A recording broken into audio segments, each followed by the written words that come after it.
अस्सलाम वालेकुम जी। आज हम नेक्स्ट टॉपिक पढ़ेंगे energy conservation in simple harmonic motion. आपने बहुत सारी एग्जांपल्स देखी सिंपल हार्मोनिक मोशन में, हॉरिजॉन्टल मास स्प्रिंग सिस्टम, फिर हमने उसकी जो वर्टिकल मोशन थी मास स्प्रिंग सिस्टम की उसको यूनिफॉर्म सर्कुलर मोशन के साथ कंपैरिजन किया, और उसमें हमने डिस्प्लेसमेंट, वेलोसिटी और एक्सेलरेशन के लिए रिलेशन फाइंड आउट किए, फेस को डिफाइन किया, फिर हॉरिजॉन्टल मास स्प्रिंग सिस्टम की बात की, फिर सिंपल पेंडुलम की बात की। तो यहाँ देखें, अब सिंपल हार्मोनिक मोशन जो है उसके अंदर एनर्जी जो है वो कंजर्व रहती है, जस्ट वो अपनी दो फॉर्म्स के दरमियान जो है ना वो इंटरचेंज होती है।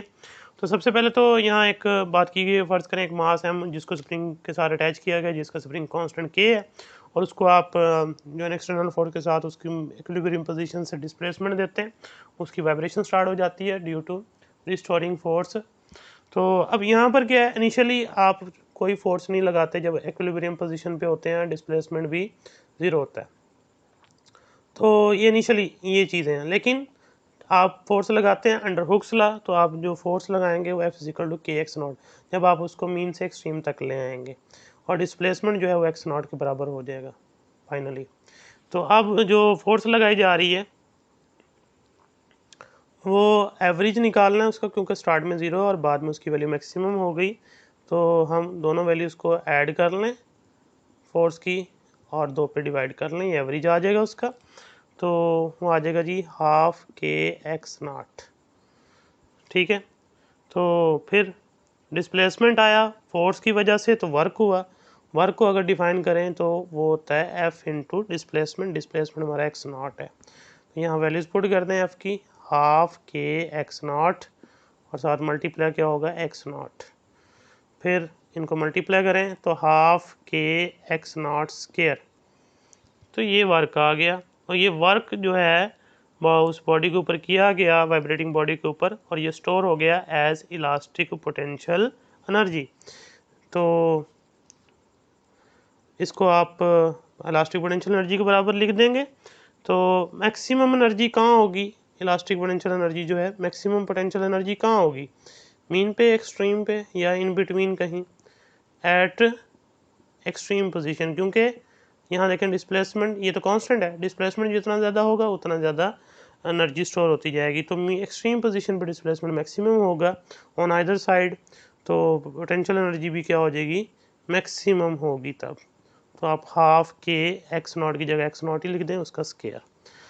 अगर आपने चेक करना है मिनिमम कब होगी, तो ज़ाहिर सी बात है वो बिल्कुल जब डिस्प्लेसमेंट ज़ीरो होगा, means at x=0 mean position के ऊपर। तो पोटेंशियल एनर्जी क्या हो जाएगी, मिनिमम हो जाएगी, क्योंकि ½ kx की जगह आप स्क्वायर ज़ीरो पुट करेंगे तो सारा ज़ीरो हो जाएगा।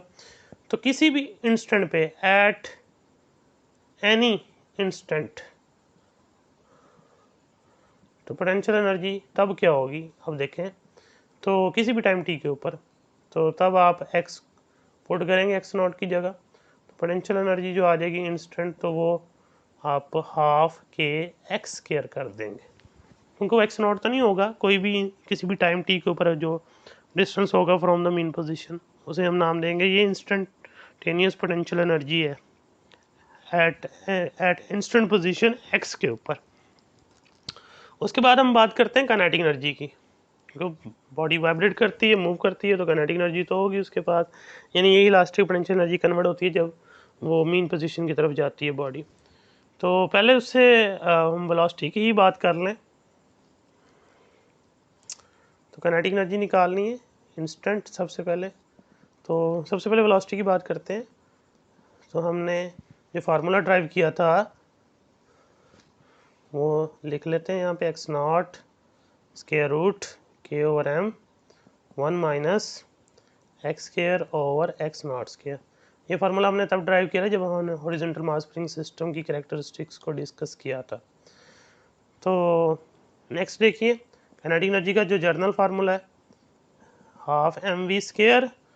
तो यहाँ पर आप वैल्यूज पुट करें, ½ m तो एज इट आ जाएगा, v की जगह वैल्यूज पुट करते हैं, x0 square root k/m into 1 minus x²/x0², और ये होल का स्क्वायर आ जाएगा।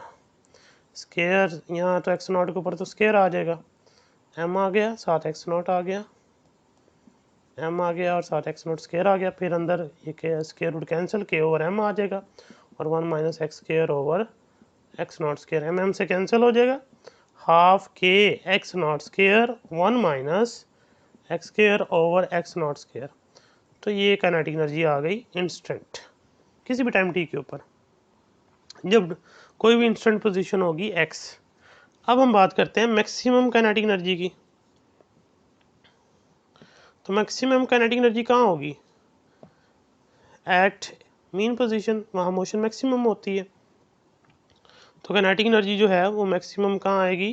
देखें, half k x naught square और 1 माइनस एक्स की जगह क्या पुट करोगे? 0 ओवर एक्स नॉट का स्केयर। तो ये पोर्शन तो बिल्कुल ख़त्म हो गया और ये हाफ के एक्स नॉट 1 से मल्टीप्लाई हो गया, एज इट आ जाएगा half k x naught square.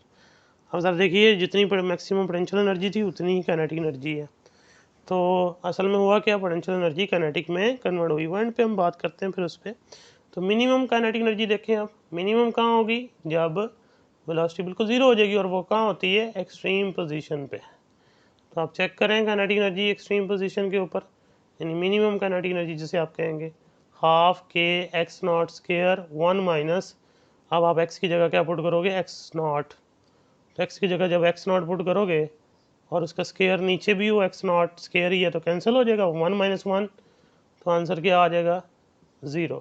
तो सारा आंसर क्या हो जाएगा? 0 हो जाएगा। ये काइनेटिक एनर्जी देखें मिनिमम होगी एक्सट्रीम पोजीशन के ऊपर। अब आ जाए टोटल एनर्जी। टोटल एनर्जी की बात करते हैं तो हम इंस्टेंटेनियस जो है वो पोटेंशियल की भी, इंस्टेंटेनियस काइनेटिक भी ऐड कर लेते हैं। तो टोटल एनर्जी आ जाएगी हमारे पास, यानी जब ना तो मीन पे हो ना एक्सट्रीम पे हो, तो पार्शियली एनर्जी पोटेंशियल फॉर्म में होगी, पार्शियली काइनेटिक फॉर्म में होगी। तो टोटल एनर्जी आ जाएगी आपके पास जो कि बराबर होगी पोटेंशियल एनर्जी और प्लस काइनेटिक एनर्जी के। तो देखिए, पोटेंशियल एनर्जी का formula half k x square और काइनेटिक एनर्जी का फार्मूला है half k x naught square और अंदर 1 minus x square over x naught square. अब half k x naught square को अंदर मल्टीप्लाई करवाएं, तो half k x square plus half k x naught square, फिर ये अंदर मल्टीप्लाई होगा तो एक्स नॉट से कैंसिल हो जाएगा, minus half k x square आ जाएगा और ये प्लस और माइनस कैंसिल दोनों, तो बाकी रह गया हाफ के एक्स नॉट का स्केयर। तो ये टोटल एनर्जी आ गई। लेकिन टोटल एनर्जी भी वही आई है जो मैक्सिमम मीन पोजीशन पे काइनेटिक एनर्जी और एक्सट्रीम पोजीशन पे पोटेंशियल एनर्जी सेम वही। तो एनर्जी जस्ट दो फॉर्म्स के दरमियान जो है वो इंटरचेंज होती है, लेकिन टोटल एनर्जी कंजर्व रहती है। स्टार्ट आपने वर्क से लिया था, वो वर्क चेंज हुआ इलास्टिक पोटेंशियल एनर्जी से एनर्जी में, और फिर उसके बाद उसने मीन पोजीशन की तरफ मोशन स्टार्ट की एक्सट्रीम की तरफ से, तो उसकी इलास्टिक पोटेंशियल एनर्जी कन्वर्ट होना शुरू हो गई काइनेटिक एनर्जी में। मीन पोजीशन पे सारी एनर्जी काइनेटिक फॉर्म में होती है, एक्सट्रीम पोजीशन पे सारी एनर्जी पोटेंशियल फॉर्म में होती है। अगर इन बिटवीन कोई पोजीशन है किसी भी टाइम टी के ऊपर एट पोजीशन एक्स, तो पार्शियली एनर्जी काइनेटिक फॉर्म में और पार्शियली एनर्जी पोटेंशियल फॉर्म में होती है, लेकिन टोटल हमेशा सेम रहती है।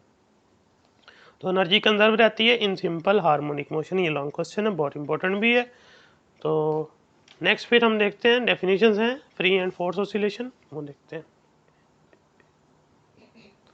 देखिए जी, नेक्स्ट जो है ये शॉर्ट क्वेश्चन हैं।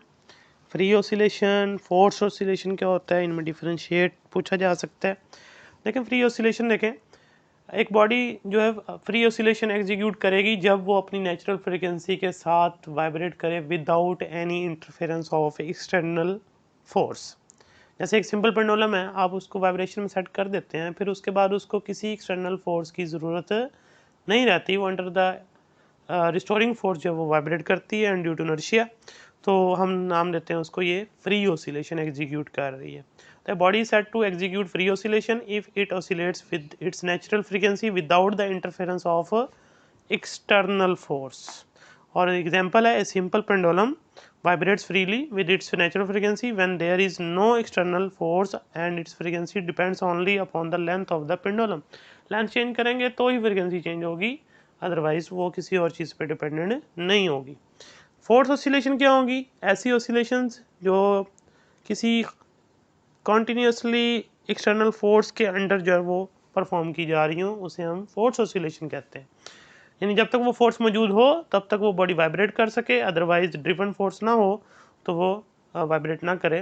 When a freely oscillating system is under the action of an certain force then it is set to execute force oscillation. जैसा कि वो कहता है कि आप फैक्ट्री चले जाएं, किसी भी बड़ी यहाँ हैवी मशीनरी ऑपरेट करती है, उसकी वजह से फ्लोर वाइब्रेट करता है, तो वो फ्लोर कब तक वाइब्रेट करता है, जब तक मशीनरी ऑपरेट करती है।